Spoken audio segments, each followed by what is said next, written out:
안식일 다음날 아침 일찍부터 밤 늦게까지 일어나는, 하루 동안 일어나는 이야기인 것도 큰 특징 중에 하나입니다. 우리가 지금 나누고 있는 예수님의 부활은 우리 신앙의 핵심이라고 할 수 있습니다.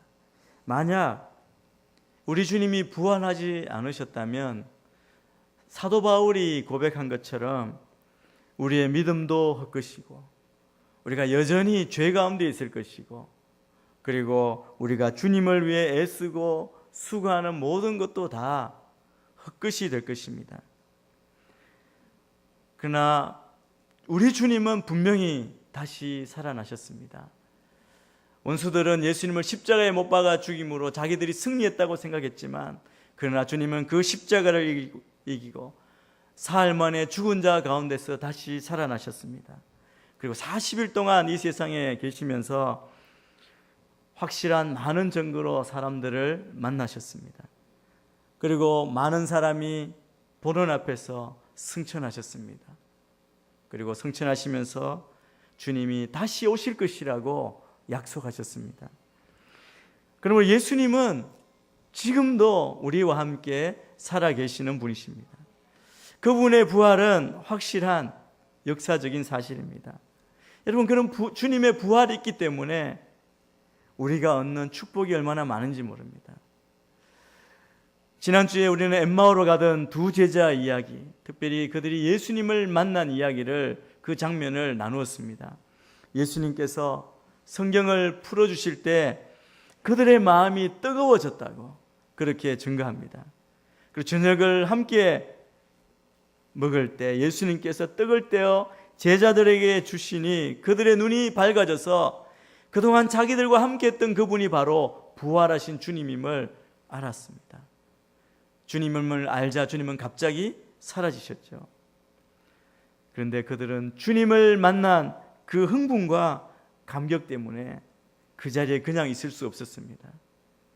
그래서 날은 저물었지만 즉시 일어나서, 지난주 말씀을 보면 즉시 일어나서 예루살렘 성을 향해서 돌아갔습니다. 11 제자들이 평소에 머물던 곳, 예수님을 따르던 무리들이 문을 잠그고 유대인들이 혹시 해할까 봐 두려워 떨고 있던 그 자리, 그 방에 들어갔습니다. 들어갔을 때 그들이 나눈 이야기가 무엇이냐면, 주님께서 참으로 살아나셨고 그리고 시몬에게 나타나셨다. 이 두 사람은 그 이야기를 들었습니다. 그리고 여인들이 만난 주님, 그리고 시몬 베드로에게도 나타나신 그 주님이 자기들에게도 나타나셨음을 증거합니다. 간증합니다. 그들은 엠마오로 가면서 주님께서 말씀을 풀어주시던 것, 그리고 주님이 떡을 떼시고 나눠주시는 순간 다시 사신 예수님을 알아보게 되었다. 그 사실은 굉장히 흥분하며 이야기했을 것입니다. 여러분, 그들의 삶 자체가 부활과 복음의 증인이 된 것입니다. 그런데 오늘 본문은 이렇게 시작하고 있습니다. 그들이 아직 이런 이야기를 하고 있을 때, 바로 그때 그들이 모여있는 그 자리 가운데 예수님께서 갑자기 나타나셨습니다. 예수님께서 갑자기 서 계셨습니다.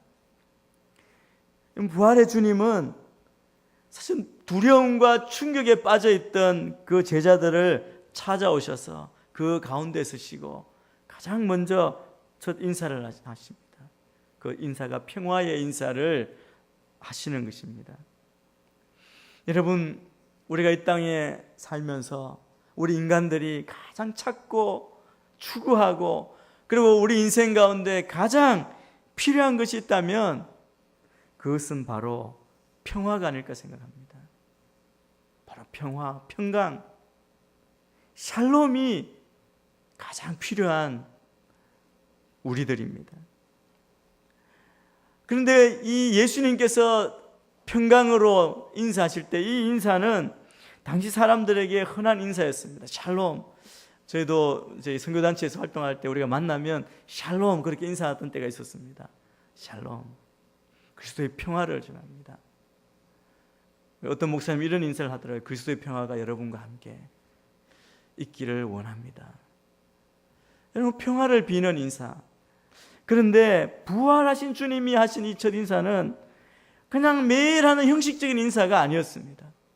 단어는 같을지 모르지만 주님께서 말씀하신 너희에게 평강이 있으라, 이 인사는 진정한 평강을 선포하는 하나님의 말씀이었습니다. 저는 이 그리스도께서 우리에게 말씀하시는 이 평강이 말씀 그대로 우리에게 충만하게 임하게 되기를 축복합니다. 36절 말씀을 우리 같이 한번 읽겠습니다. 36절입니다. 시작. 그들이 아직 이런 이야기를 하고 있을 때 너희에게 평화가 있으라. 마가의 다락방에 숨어있던 제자들, 여러분, 예수님이 십자가에 달려 돌아가신 지 며칠 되지 않는 날입니다. 긴 시간이 흐른 것 같지만 사흘밖에 되지 않은 그날, 사실은 그 제자들은 여전히 주님의 십자가의 죽으심으로 인해 충격을 받았죠. 충격 가운데 아직 헤어나지 못하는 그런 상황입니다. 또 유대인들이 예수님뿐 아니라 따라다니는 자기들도 찾을까 봐 두려움에 떨고 있었습니다. 거기에 대해서 그날 부활하신 주님을 만났다는 몇몇 제자들의 말에 사실은 얼마나 놀랐겠습니까? 놀라고 있던 제자들입니다. 그들의 그 상황을 한마디로 이야기한다면 도무지 뭐가 뭔지 모르는, 정신이 없는 그런 혼란스러운 상황이었을 것입니다. 불안하고 어리둥절한 그런 상황 가운데 있었습니다. 그런 가운데 그들에게 나타나신 부활의 주님, 너희에게 평강이 있으라, 너희에게 평화가 있으라. 여러분, 두려워 떨던 제자에게 무엇이 필요한지를 아신 주님, 두려워 떨던 제자에게 예수님은 평강을 선포하십니다. 제자들의 상태를 아시는 것이죠. 주님의 죽으심에 대한 슬픔과 주님이 자기들 곁을 떠나셨다는 허탈감, 예수님 없이 앞으로 어떻게 살아갈 것인가, 그 앞에 놓여있는 막막한 근심, 불안이 얼마나 컸겠습니까? 그리고 그들이 예수님을 따라 충성하지 못했다는, 배반했다는 그런 죄책감, 거기에 더해서 예수님이 과연 다시 사셨을까 하는 의심에 사로잡혔습니다. 여러분, 제자들이 가지고 있는 이 마음, 이 상황이 사실은 우리가 이 세상 가운데 살아가면서 우리가 가지고 있는 모든 이 부정적인 문제, 우리의 상황을 다 가지고 있는 모습이라고 할 수 있습니다. 제자들은 안정되어 있지 않고 철저하게 그냥 흔들리는 거죠. 배에 탄 것처럼, 작은 돛배 파도 가운데 흔들리는 것처럼 동요하는 가운데 있습니다. 그렇게 흔들리고 자기 문제에 빠져 있기 때문에 사실은 부활하신 주님이 그 앞에 서 있어도 알아볼 준비가 되어 있지 않은 것이죠. 그래서 예수님은 그들에게 평강을 선포하신 것입니다. 평강이 무엇입니까? 그냥 복잡하지 않게 단순하게 말씀드리면 이 평강은 그리스도인들만이 누리는 복입니다. 근심이 없는 것, 즉 평안한 마음 상태를 말합니다. 주님께서 그런데 이 부활하셔서 그렇게 극적으로 제자들 가운데 나타나신 이유는 무엇일까요? 왜 두려워하고 염려하고 정신없는 그들에게 주님이 나타나셨습니까? 그것도 갑자기. 그 이유는 몸으로, 육신으로 부활하신 주님은 시간과 공간을 초월하시는 하나님이심을 사람들에게 분명히 알려주고 새겨주기 위한 목적이 있으셨습니다. 그래서 부활하신 주님께서 제자들을 처음 만나서 너희에게 평강이 있을지어다라고 말씀하신 것은 그냥 하는, 그 다음에 다른 말을 하시기 위한 인사가 아니라, 그것은 부활하신 주님께서 그렇게 십자가에 달려서 그들을 구원하실 만큼 사랑하는 사람들, 그 제자들이 두려움과 불신앙과 그리고 불안에서 벗어나서 그 심령 속에 참된 평강이 충만하기를 원하신 그 마음으로 제자들에게 나타나셔서 평안을 주시겠다는 약속을 하시는 것입니다. 주님이 평안을 주시겠다고 말씀하신 건 십자가 지시기 이전에 이미 약속하시고, 주님이 이 땅에 오신 목적도 우리에게 평화를 주기 위해 오셨음을 우리가 기억해야 합니다. 성경 여러 곳에 주님께서 평안을 주시기 위해 오셨다고 말씀하고 있습니다. 두 구절만 한번 찾아보기를 원합니다. 요한복음 14장 27절 말씀 같이 찾아보겠습니다. 요한복음 14장 27절입니다. 같이 읽겠습니다. 시작. 곧 내 평안을 너희에게 준다. 내가 주는 평안은 세상이 주는 것과 같지 않다. 너희는 마음에 근심하지 말고 두려워하지 말라. 데살로니가 후서 3장 16절도 같이 읽겠습니다. 시작. 평강의 주께서 친히 여러분에게 온갖 방식으로 항상 평강 주시기를 빕니다. 주께서 여러분 모두와 함께 하시기를 원합니다. 주님은 우리에게 평안을 주시겠다고 말씀하십니다. 평안, 평화, 평강, 오늘은 같은 의미입니다. 주님이 주시는 평안은 세상이 주는 것과 같지 않다고 말씀합니다. 그리고 우리의 모든 일에 온갖 방식으로 항상 평강 주시기를 원하신다고 말씀합니다. 여러분, 예수님께서 이 땅에 오실 때 천사들이 주님을 찬양했지 않습니까? 주님이 세상에 오신 목적이 뭐냐면 하나님의 백성에게 평화를 주시기 위해 오셨습니다. 주님이 오시면 하늘의 영광이요 땅에서는 그 기뻐하심을 입는 사람들 중에 평화로다. 주님은 이 세상에 오셔서 그 평화의 역할 다 감당하셨습니다. 십자가를 지심으로 구원을 성취하셨습니다. 그리고 예수님은 부활하셔서 제자들에게 평화를 선언하시는 것입니다. 십자가로 인해서 우리 인간의 죄로 하나님과 끊어진 관계가 이제 하나님의 진노가 다 제거되고 하나님과의 관계가 회복된 것입니다. 하나님과의 화평의 관계가 예수 그리스도의 십자가로 말미암아 회복된 것입니다. 그런데 제자들은 그렇지만 그 다락방에 갑자기 나타나신 예수님, 부활하신 예수님을 보고 그들의 반응이 뭐냐면 말씀 보니까 놀라고 무서워했다, 두려웠다고 말합니다. 어떤 영적인 존재로 오해했습니다. 오늘 말씀 보면 유령으로, 귀신으로 그렇게 보았다는 것이죠.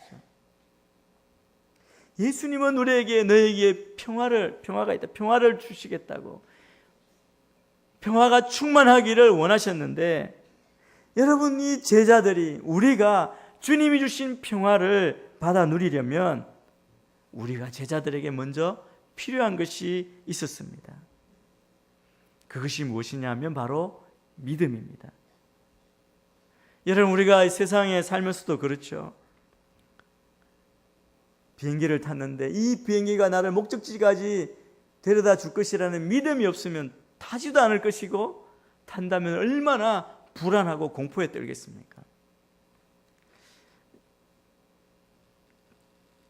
제가 섬겼던 공동체 한 권사님은 그 비행기를 못 타신 장애가 있으시더라고요. 몇 번 시도하셨는데 아주 큰일 날 뻔해서 못 타시고 이제 결국 돌아오시고 그랬는데 그러신 거예요. 비행기만 타면 불안이 오면 탈 수가 없죠. 사업하시는 분이 내가 하고 있는 이 비즈니스가 잘 될 것이라는 믿음이 없으면 얼마나 초조할 것입니까? 내가 직장생활을 하는데 직장생활을 잘할 것이라는 믿음이 없다면 밤잠을 못 이룰 것입니다. 여러분, 우리는 믿음이 있어야 우리의 심령 가운데 마음의 평화를 누리고 편안히 잠을 잘 수 있습니다. 믿음이 없는 사람의 마음에는 평안이 없습니다. 그래서 주님은 그 불안해하는, 염려하는 제자들에게, 두려워하는 제자들에게, 의심하는 제자들에게 믿음을 더해 주시기를 원하셨고 애쓰셨습니다. 오늘 본문은 이 제자들에게 부활하신 주님을 믿도록 믿음을 더해 주시기 위해 주님이 우리에게 모든 것을 다 하시는 모습을 우리에게 보여주고 있습니다. 37절부터 39절 말씀 또 계속해서 읽겠습니다. 한 목소리로 읽습니다. 시작. 그들은 유령을 본 줄 알고 놀라며 무서워했습니다. 예수께서 그들에게 말씀하셨습니다. 내 손과 내 발을 보라. 바로 나다. 나를 만져보고 쳐다보라. 유령은 살과 뼈가 없다. 그러나 너희가 보다시피 나는 있지 않느냐. 여러분, 제자들은 예수님의 그 목소리를 들었습니다. 너에게 평강이 있을지어다. 눈으로 예수님을 보았습니다. 그러면서도 그 마음에 주님의 말씀처럼 평강을 가지기는커녕 오히려 놀라고 무서워했습니다. 지금 우리 앞에, 자기 앞에 계신 그 예수님이 실제 살아계신 분이 아니라 환상, 유령인가 했다는 것입니다. 왜 그렇습니까? 그들이 믿지 않았기 때문에, 그들의 불신앙 때문입니다. 예수님께서는 죽으셨다가 다시 살아나실 것을 여러 차례 말씀하셨지만 어느 제자도 지금 눈에 보이는 이 주님 현상과 이전에 예수님께서 다시 사실이라고 말씀하신 그 말씀을 연결시키지 못하는 것입니다. 그러니까 예수님께서 이제 제자들에게 손과 발을 보여주십니다. 십자가에 못 박히셨던 못자국이 인한 손과 발. 그래도 그들이 믿지 못하니까 구운 생선을 직접 드시기까지 하셨습니다. 여러분, 제자들이 주님이 약속하신, 주님이 선포하신 그 평화를 누리기 위해서는 그들이 지금 보고 있는 이분이 환상 유령이 아니라 실제로 살아나신 부활의 주님이심을 믿는, 아는 믿음이 필요했습니다. 여러분, 우리에게 필요한 것도 바로 이와 같은 동일한 믿음입니다. 지금 우리와 함께 하시는 그 주님, 우리가 이 세상에서 참 평안을 누리며 주님이신 평강 가운데 살려면 우리의 모든 것, 우리의 먹을 것도, 우리의 입을 것도 채우시는 긍휼이 많으신 하나님에 대한 믿음이 필요합니다. 우리의 물질적인 필요뿐 아니라 우리 영적인 영혼까지 책임지시는 그 주님의 구원, 그 부활의 주님을 믿지 않는다면 여러분, 이 땅에 어떤 것도 우리에게 평화를 주는 것은 없습니다. 여러분, 그 어느 곳에서도 우리에게 평안을 주지 않습니다. 여러분, 믿음이 없기 때문에 우리가 이 땅에 살면서도 늘 불안합니다. 초조합니다. 두려워하지요. 때로 실망, 좌절합니다. 그리고 슬퍼하고 아파합니다. 여러분, 이 제자들처럼 보면서도 믿음이 없기 때문에 믿지 못하고 그 평강을 받지 못한다면 어디에서 우리의 평강을 찾을 수 있을 것입니까? 저는 저희 가정에 얼마 전에 몇 년 됐습니다. 몇 년 동안 어려움이 좀 있었습니다. 저희 부모님 중에 한 분이 투병을 큰 수술을 하시고 계속 투병 연세도 많으시기 때문에 굉장히 어려운 가운데 있었습니다. 그런데 최근에 또 안 좋아지셔서 병원에 입원하셨는데 좀 길게 입원할 때 어느 날 병원에서 연락이 와서 우리에게 결단을 하라고 그렇게 이제 불렀습니다. 그래서 급히 모든 가족이 다 모였습니다. 그래서 제가 이제 인도하면서 다시 한번 그 아버님에게 구원의 확인, 또 예배드리고 기도하고 눈물로 이렇게 서로 나눈 적이 있었습니다. 여러분, 가족이기 때문에 더 아프고 이야기 스토리도 많고 얼마나 가슴이 아팠는지 모릅니다. 다행히 하나님께서 기회를 더 주셔서 이제 퇴원하시고 또 회복되시다가 또 안 좋아지셨다가 이런 이제 반복하는 그런 시간을 지금 가지고 있습니다. 그런데 우리 이제 가족들이 이야기하면서 그 얘기를 했습니다. 계속 이렇게 회복되면 언젠가는, 그것이 언제가 될지 모르지만 언젠가는 이 땅에서 이별할 날이 있을 것인데 그 이별에 대한 준비가 우리가 되어 있는지. 다행히 온 가족이 믿음으로 예배하고 천국에 대한 확신이 있기 때문에 이제 구체적으로 주어진 시간에 우리가 준비할 수 있는 시간이 있지만, 여러분, 만약에 하나님에 대한 믿음, 천국에 대한 소망이 없다면 여러분, 그보다 더 큰 슬픔이 어디에 있겠습니까? 여러분, 우리가 죽음 이후의 심판을 두려워하지 않으려면 우리 죄를 씻으신 십자가의 공로에 대한 믿음이 필요합니다. 영원한 삶에 대한 불안을 극복하려면 부활의 주님에 대한 믿음이 필요합니다. 우리에게 부활신앙, 그런 영혼에 대한 믿음이 있기 때문에 우리에게 있는 그리스도의 평강, 주님이 주신 평강은 절대 깨어지지 않을 줄 믿습니다. 저는 우리 안에, 여러분 안에 그 믿음이 있게 되기를 축복합니다. 주님 우리에게 이미 다 주셨습니다. 너에게 평강이 있으라. 우리가 다 주님이 주신 아무것도 빼앗을 수, 누구도 빼앗을 수 없는 그 평강으로 충만하기를 원하시고 주셨는데 우리는 그것을 믿는 믿음으로 그 평안을 선택하고 나아가시면 된다는 것이죠. 우리에게는 주님에 대한 믿음, 주님의 부활에 대한 믿음이 필요합니다. 계속해서 40절에서 43절까지 말씀도 계속 읽겠습니다. 시작. 예수께서는 이렇게 말씀하시고 그 손과 발을 보여주셨습니다. 그들은 너무 기쁘고 놀라워 오히려 믿기지 않았습니다. 그때 예수께서 그들에게 물으셨습니다. 여기에 먹을 것이 좀 있느냐? 그들은 구운 생선 한 토막을 갖다 드렸습니다. 그러자 예수께서는 그들 앞에서 생선을 가져다가 잡수셨습니다. 예수님은 제자들에게 왜 두려워하며 의심하느냐 물으시고는 손과 발을 보이셨죠.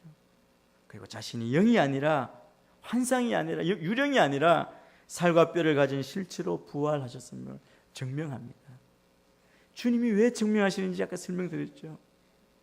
우리가 믿음이 없는 제자들에게 믿음을 가지도록 보여주시는 것입니다. 그때 제자들은 너무 기쁜 나머지 여전히 부활을 현실로 받아들이지 못하고 그저 놀라기만 할 뿐이었습니다.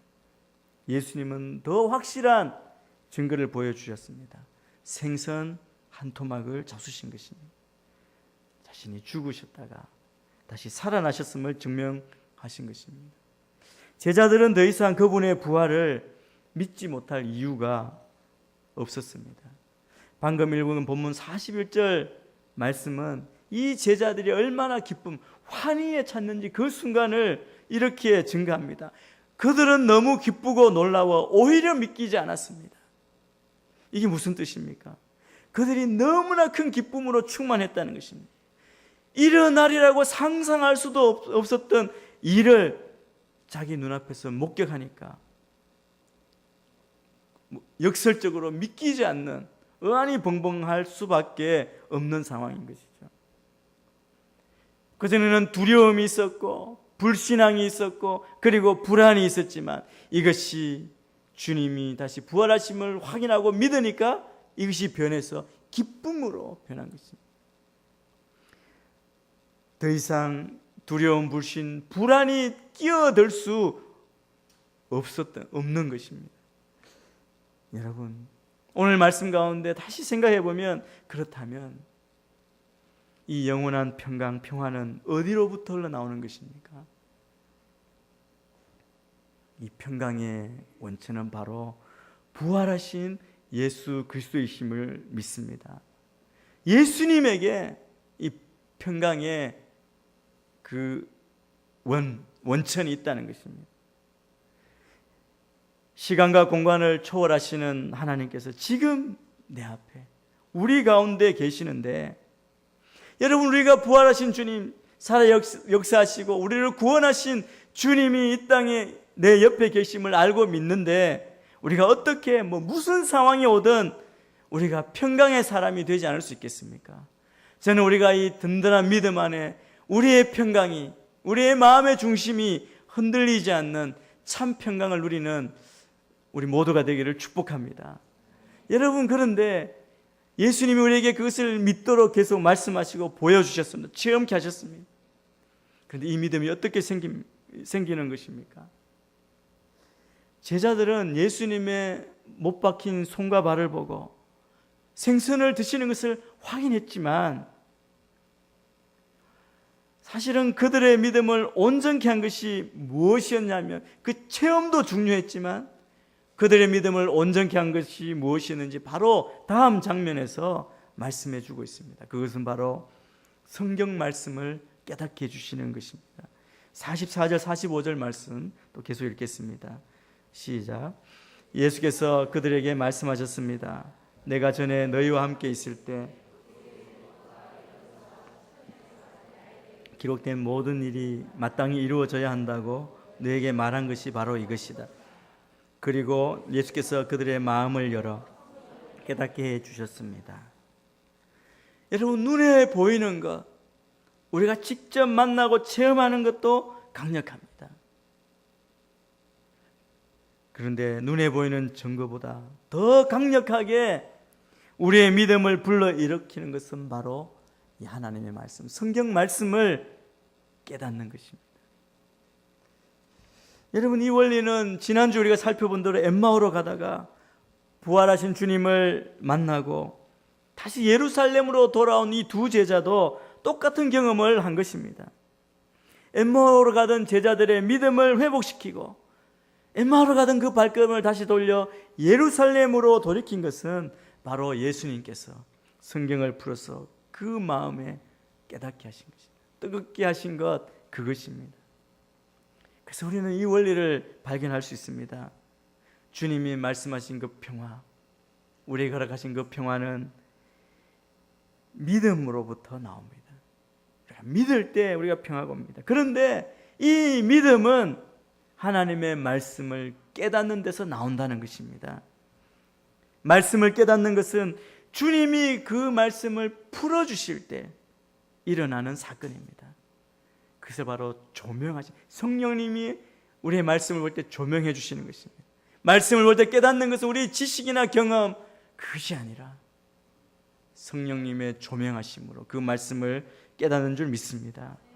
그래서 여러분, 우리에게 참 평강이 충만한 것, 그리고 우리의 신앙의 정말 출발점, 시작은 바로 우리가 말씀을 어떻게 듣느냐, 말씀을 듣는 자세라고 할 수 있을 것입니다. 우리의 삶의 온갖 근심과 불안으로부터 참된 평화를 얻기 원하는 사람들은 모두 다 주의 말씀 앞에 무릎을 꿇고 그 말씀을 들어야 합니다. 오늘 예수님이 그들의 마음을 열었다, 제자들의 마음을 열었다고 하는 것은 닫혀있던 그 영적인 눈, 영적인 시각을 열어주신 것을 뜻합니다.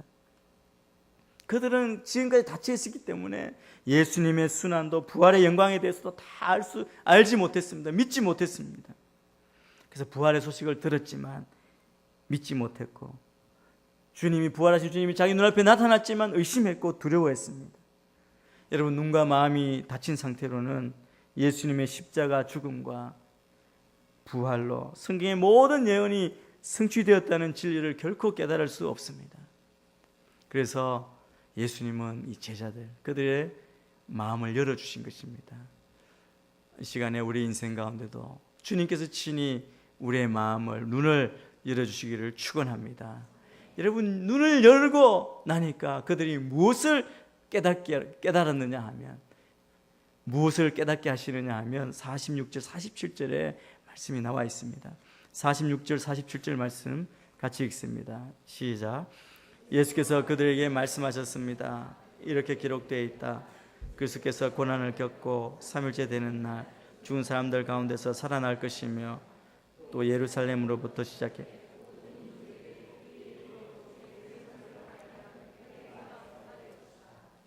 제자들에게 분명하게 설명해 주십니다. 성경이 무엇이 기록되어 있는지.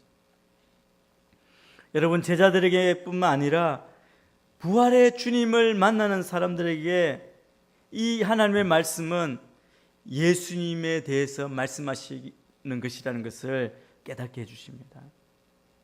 예수님에 대한 말씀, 고난을 받으시고 죽으셨다가 사흘 만에 부활하신 주님으로 죄사함을 받고 회개가 예루살렘으로부터 땅끝까지, 세상 끝까지 전파되어야 될 것이 기록되어 있다는 것입니다. 저는 우리가 다 이 회개의 증인이 다 되어야 한다고 믿습니다. 이 회개의 증인이 저와 여러분이 다 되어야 합니다. 생명의 주이시며 역사의 주가 되시는 하나님이 이제 우리 가운데 오셨습니다. 우리가 마음문을 활짝 열고 부활의 주님을 만나고 부활의 주님을 영접하시기를 바랍니다.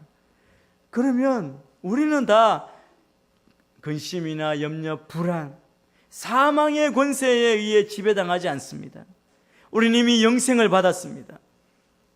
살아서 믿는 자는 영원히 죽지 아니할 것이라고 예수님의 말씀대로 이제는 우리는 영원히 죽지 않을 것입니다. 이 믿음, 이 소망을 가지고 저는 우리가 흔들리지 않고 굳게 서고 더 열심을 내어서 주님으로부터 쓰임받는 충성스러운 일꾼이 되기를 바랍니다. 내 삶 속에 하나님께서 함께 하십니다. 부활하신 예수님께서 함께 하십니다. 여러분, 부활신앙은 주님이 말씀하신 참된 평강, 우리에게 꼭 필요한, 우리 인생에 꼭 필요한 참된 평강의 기초입니다.